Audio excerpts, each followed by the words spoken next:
하나님의 섭리라는 뜻이 무엇이겠습니까? 우리가 일반적으로 누구 다 잘 아는 내용이지요. 하나님의 섭리를 정의를 내리면은 하나님께서 계획하신 것을 그대로 실행하는 것을 하나님의 섭리라고 부릅니다. 실행하는 그 자체를 말하는 게 아니라 나타나는 결과를 두고 하는 내용이지요. 그러나 이 섭리 속에 중심적인 그 가장 중요한 내용이 있습니다. 그것은 바로 인간의 구원입니다. 사람을 구원하고 그를 회복시키는, 죄인에서 의인으로 회복시키는 것입니다. 그래서 하나님의 섭리는 인간을 구원하고 회복시키되 하나님은 고난과 때로는 힘든 환경을 통하여 그 일을 하시는 거죠. 그래서 하나님의 섭리는 모든 것이 다 포함되어 있는 포괄적인 의미를 갖고 있습니다. 그래서 잠언서 16장 9절을 보면은 사람이 마음으로 자기 길을 계획할지라도 그 길을 인도하시는 이는 여호와다.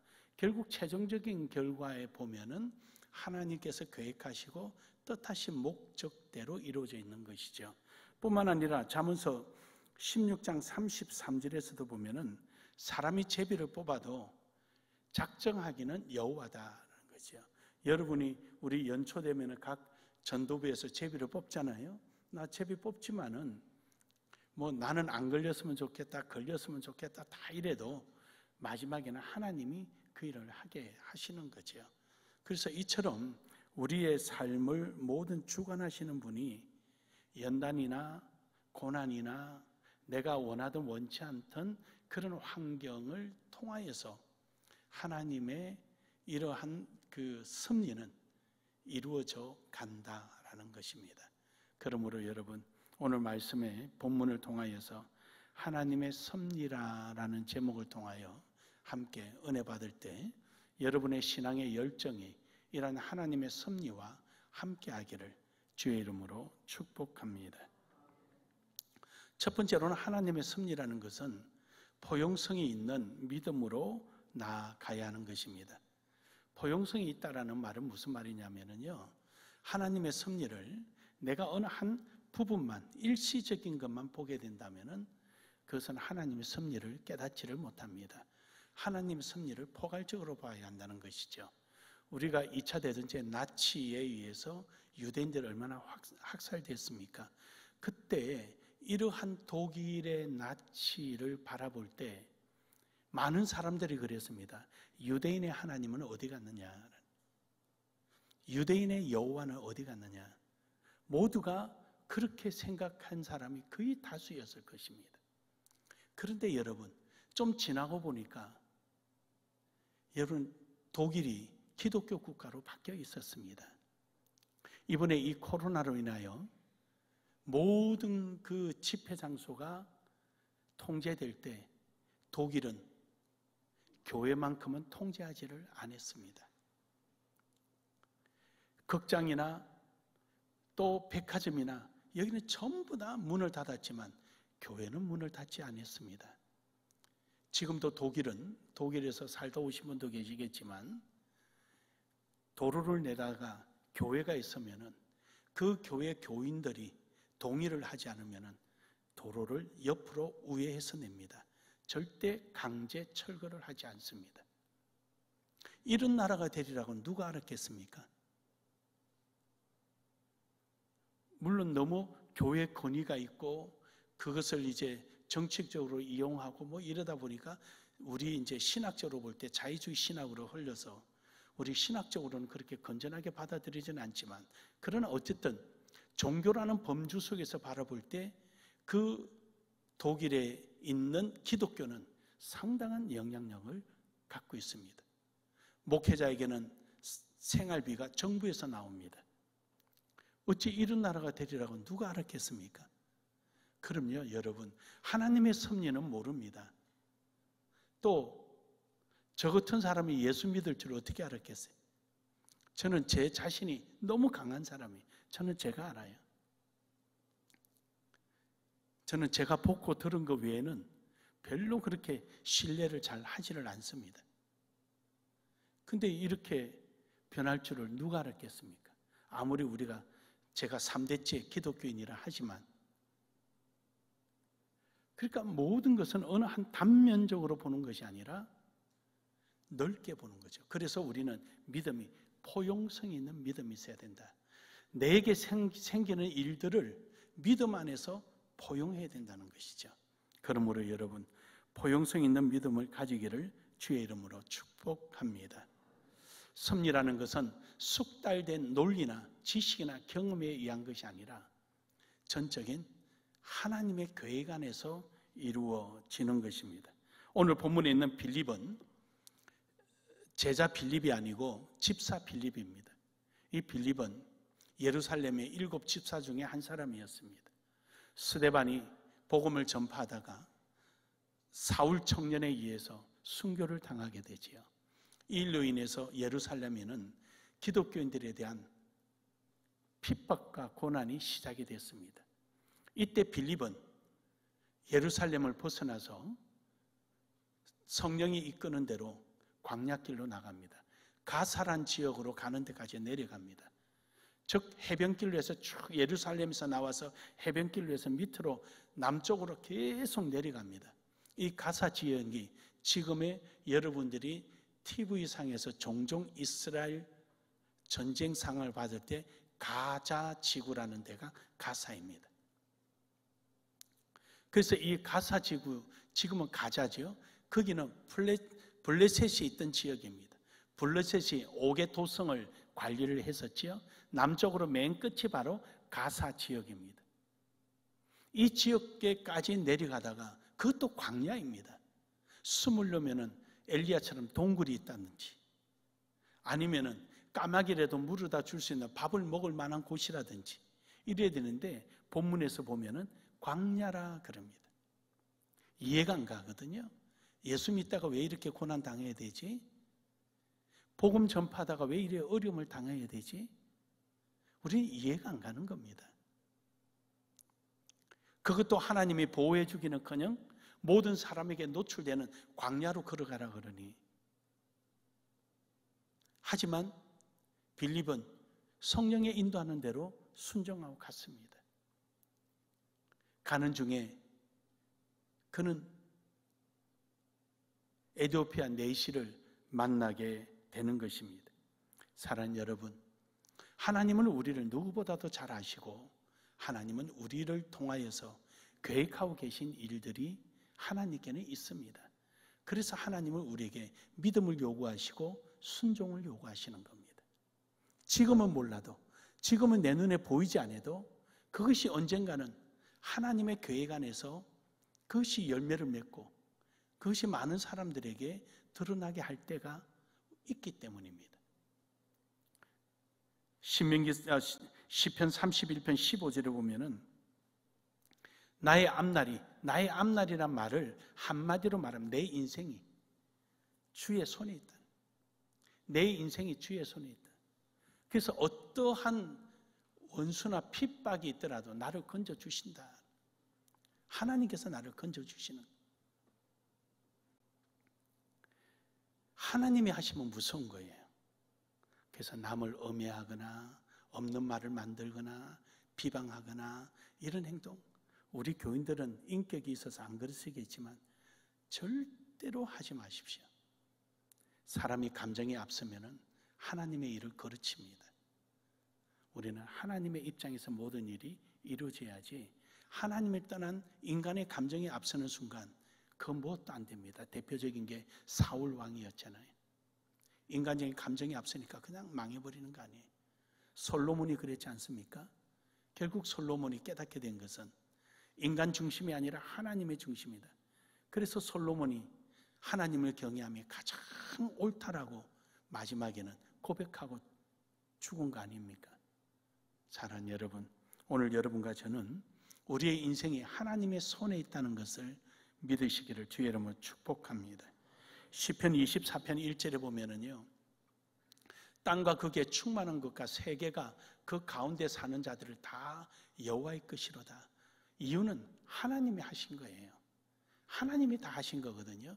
그러니까 어제도 해가 떴으니까 오늘도 해 뜨겠지? 이거는 우리 경험에 의한, 지식에 의한 판단이에요. 섭리에 따르는 신앙은 어제도 해를 뜨게 하신 하나님, 오늘도 뜨게 하시겠지, 이거예요. 그러니까 우리가 생각하는 사고의 체계가 하나님 중심으로 바뀌어 있어야 하는 겁니다. 믿으십니까? 어제도 떴는데 오늘 뜨겠지. 이는 경험이죠. 지식이죠. 그러나 예수님 오시면 안 뜰 수도 있잖아요. 그러니까 하나님께서 하셔야만 되는 거죠. 어제도 해를 뜨게 하신 하나님, 오늘도 해가 뜨게 하실 줄 믿습니다. 그거죠. 시편 147편 9절을 보면은 들짐승까지도 하나님 먹이십니다. 이스라엘 백성들에게는요, 까마귀는 아주 부정한 짐승이에요. 저 까마귀하고 접촉을 했다면은, 또는 까마귀가 내가 갖다 놓은 음식에 입을 댔다 그러면 그거 다 버려야 되는 거예요. 정말 몹쓸 동물이죠. 함에도 하나님은 그걸 먹이신다는 거예요. 이유는요, 앞서 말씀드린 대로 하나님은 고난과 시련을 통하여서 하나님의 섭리를 이루어 가신다는 것이죠. 그러니까 오늘 내게 순간적으로 내가 힘들고 어려운 것이냐, 그게 중요하지 않아요. 그걸 지나서 하나님이 더 큰 걸 주실 것이 있다는 것이죠. 이것을 사도 바울은 고백한 것이, 오늘 받는 고난이 장차 받을 영광에 좋게 비교할 수 없다. 이 비교 대상이 아니라는 거죠. 그러니까 그 고난을 믿음으로 받아들이는 거예요. 오늘 여러분과 제가 이러한 믿음으로 받아들이기를 주의 이름으로 축복합니다. 이 포용성 있는, 오늘 내게 힘들고 어려움도 포용성 있게 받아들이는 거예요. 하나님의 뜻이 있는 줄 알고. 시므이가 그 다윗이 피신에 가는데 저주하지 않습니까? 그때 저 시므이, 저 개를 내가 죽이리까? 옆에 장수가 이야기하니까 내버려둬라. 하나님이 허락하지 않으면 어찌 저가 할 수 있겠느냐. 그래요, 여러분. 하나님의 섭리 안에 있는 신앙은요, 포용성 있는 믿음을 가진 자입니다. 오늘도 여러분에게 일어나는 모든 것들을 포용성 있게 받아들이기를 주의 이름으로 축복합니다.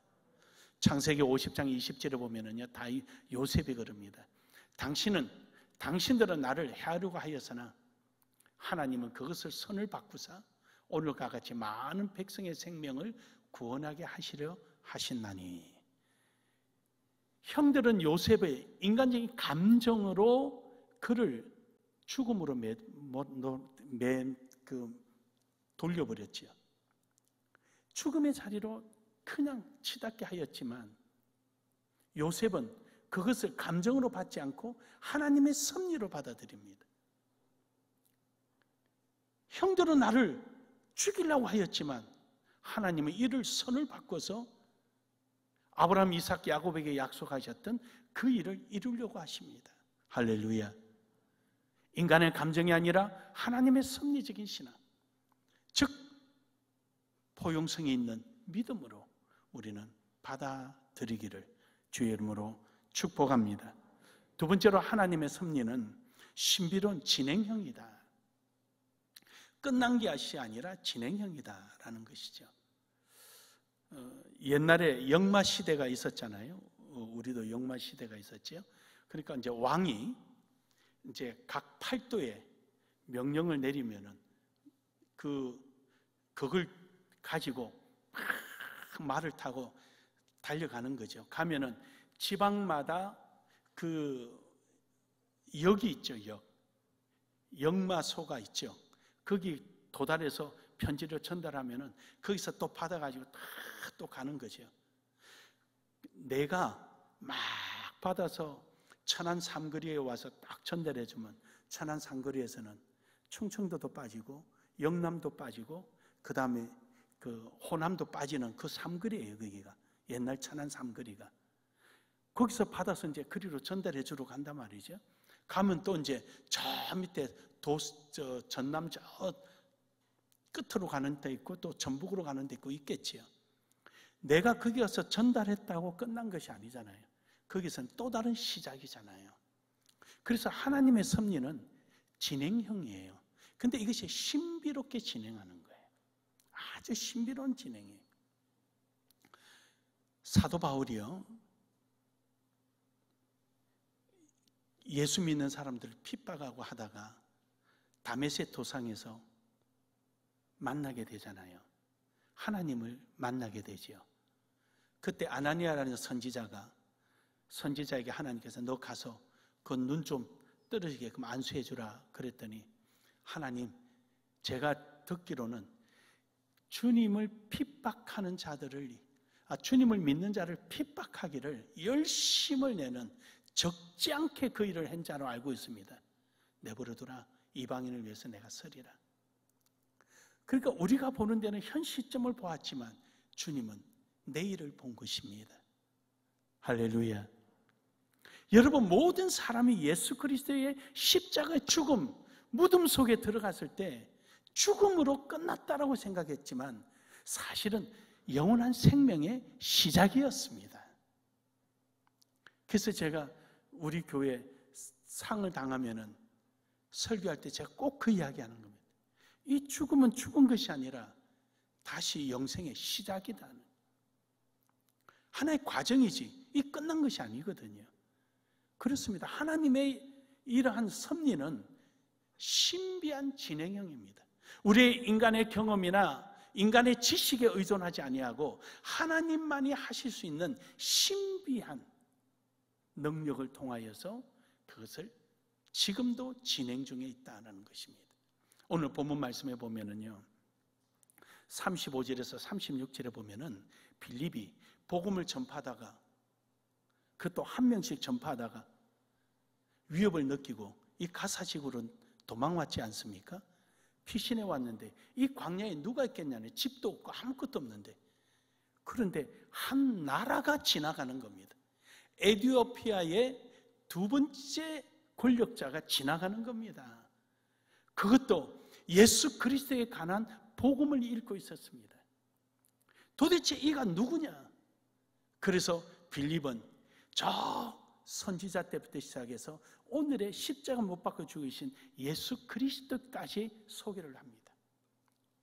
에티오피아 내시가 믿음을 가져 자기 스스로 내가 예수를 믿는데 저 물이 있는데 내가 저기 가서 세례받는 게 뭐 문제 되냐? 빌립이 문제 안 된다. 거기서 세례를 주는 거예요. 여러분, 이처럼 하나님은 신비롭게 역사하십니다. 빌립이 피신해서 도망간 것으로 모든 것이 끝난 것으로 생각할 때 빌립을 통하여 하나님은 신비로운 또 다른 진행을 하고 계셨습니다. 사랑하는 여러분, 오늘도 여러분은 이러한 믿음 안에서 하나님의 신비로운 진행형인 하나님의 그 역사의 주인공이 되기를 주의 이름으로 축복합니다. 시편 40편 12절에 보면은요, 손바닥으로 그 물을 재보겠느냐? 들어보겠느냐? 뼘으로서 하늘을 재보겠느냐? 못하는 거예요. 우리는 눈에 보이는 그 순간만 가지고 이야기하는 거예요. 바다에 있는 물보다도 우주에 쌓여있는 물이 훨씬 더 많은데, 우리가 눈에 보이는 것 가지고 판단하지만 하나님은 보이지 않는 것까지 하나님 계획하고 계신 거예요. 그러므로 여러분, 오늘도 여러분은 신비로운 진행형에 함께 동행하기를 주의 이름으로 축복합니다. 다니엘서 4장 17절에 보면은요, 순찰자들의 명령대로요 거룩한 자들의 말대로니 지극히 높으시니가 사람의 나라를 다스리시며 자기 뜻대로 그것을 누구에든지 주시며 또 지극히 천한 자를 그 위에 세우시는 줄을 사람들이 알게 하려 함이라 하셨느니라. 지극히 천한 자를 높인 데 세워주시는 거죠. 하나님의 역사를 알게 하는 거죠. 왜 이렇게 하나님은 오늘도 끝나지 않고 그 일을 계속 여러분과 저를 통해 이루어 가시느냐? 하나님을 나타내기 위해서 하시는 거예요. 여러분, 우리 나눔의 교회가 필리핀 선교할 때 교회 하나 지어서 오는 사람 전도하고 이것도 중요하지만 우리는 그렇게 안 했잖아요. 우리는 무더기로 해야지, 무더기로.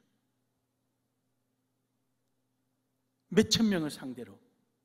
그리고 그들을 계속 학교 와서 공부하게 만들고. 캄보디아는 어떻게 해서 국방부 안에 한국어 학교, 컴퓨터 학교 넣어놓고 그 캄보디아의 군부 심장에 우리 나눔의 교회 마크를 심어놓고 왔지 않습니까? 하나님이 하시는 건 신비롭게 합니다. 신비롭게. 사랑하는 여러분, 우리는 하나님 안에서 이루어지기를 주의 이름으로 축복합니다. 여러분의 삶을 통하여 하나님을 지극히 높이기를 주의 이름으로 축복합니다. 이사야 64장 8절에 보면은 하나님은 토기장이십니다. 하나님은 만들고 싶은 걸 다 만드십니다. 우리는 거기에 대하여 주장하거나 불평불만할 권리도 없고 이유도 없습니다. 오로지 하나님의 뜻에 따라 순종하고 나아가기를 주의 이름으로 축복합니다. 마지막 세 번째로는 섭리적인 신앙을 가져야 합니다. 섭리적인 신앙은요, 믿음, 순종 다 있지만 한마디로 말해서 열정적인 신앙입니다. 하나님의 계획 앞에 우리는 열정적인 삶이 있어야 됩니다. 최선을 다하는 삶. 이 순간이 마지막이라는 순간처럼 생각하고 해야 합니다. 여러분, 빌립본 보십시오. 지금 이 가사 지역을 내려가서 거기서 에티오피아 내시에게 복음을 전파한 이후부터 거기서 모든 도시를 거쳐서 가이사라 지역까지 내려갑니다.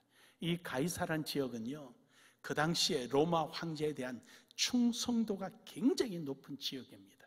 그리고 이 시에 있는 시민들은 프라이빗이 굉장히 높습니다. 왜냐? 가이사라에 대한 상당한 프라이빗을 가지고 있기 때문입니다. 그곳까지 복음을 전파하러 갑니다. 집사의 신분을 가지고 말입니다. 여러분, 이처럼 우리에게는 열정이 있어야 합니다. 어떤 일에 대하여 하나님의 뜻이라면은 거기에 대한 열정을 가져야 합니다. 우리의 인간적인 감정이나 이런 것이 아니라 하나님의 섭리에 대한 우리의 사명감을 가지고 열정을 가져야 합니다. 잠언서 16장 9절에 앞서 말씀드린 대로 사람의 마음이 자기 길을 계획할지라도 그 길을 인도하시는 여호와라 그랬습니다. 하나님은 우리를 사용하십니다. 그래서 우리가 힘쓰고 나아갈 때 우리를 사용하는 거죠. 이번에 러시아와 우크라이나 이 전쟁에서 대만이 정신을 바짝 차렸답니다. 왜 대만이 정신을 바짝 차렸느냐? 저렇게 하니까 되구나. 저렇게 하니까 되구나. 세계 2위의 군사력을 가지고 있는 러시아를 상대로 저 우크라이나가 저렇게 싸울 수 있다. 소비에트 연방으로부터 해체되고 난 다음에 이 우크라이나에 있는 대통령은요, 친러시아계였습니다. 해서 무기를 다 줄이고요, 훈련도 줄이고요, 군사도 줄이고요, 전부 다 줄여가지고요. 그래서 러시아는 3일이면 끝난다고 그랬잖아요. 근데 저렇게 잘 싸우리라고는 아무도 상상 못했는데 이유가 밝혀졌습니다. 그 이유가 어디서 밝혀졌느냐? 폴란드 경계 국경 있는 지역에 미군이 들어와서 거기에 전차 훈련, 이런 보병 훈련하는 훈련 장소가 있답니다. 거기서 신병들을 훈련을 8주간을 아주 빡시게 가르친답니다. 미국식으로. 그 훈련을 지금까지 해왔답니다. 바로 그 사병들이 지금 저렇게 잘 싸운대요. 좀 이기니까 국민들도 와서 싸우고 여자들도 와서 싸우고. 저는 한번 생각해 봤어요. 우리나라에 저런 일이 생긴다면 저는 충분히 제가 총 잘 쏘거든요. 그건 우리 집사람이 인정을 해요. 총 잘 쏴요. 저 보문산에 제대하고도 보문산에 가서 그 인형 있으면 제가 쏘면 인형 잔뜩 가지고 들고 오거든요. 저만 오면 못하게 해요. 지금 어느 정도는 모르겠지만 저 잘할 자신이 있어요. 싸울 수 있어요. 준비되어 있으니까. 준비되지 못한 사람은 못 싸워요. 젊어도요, 준비되지 못하면 못 싸워요.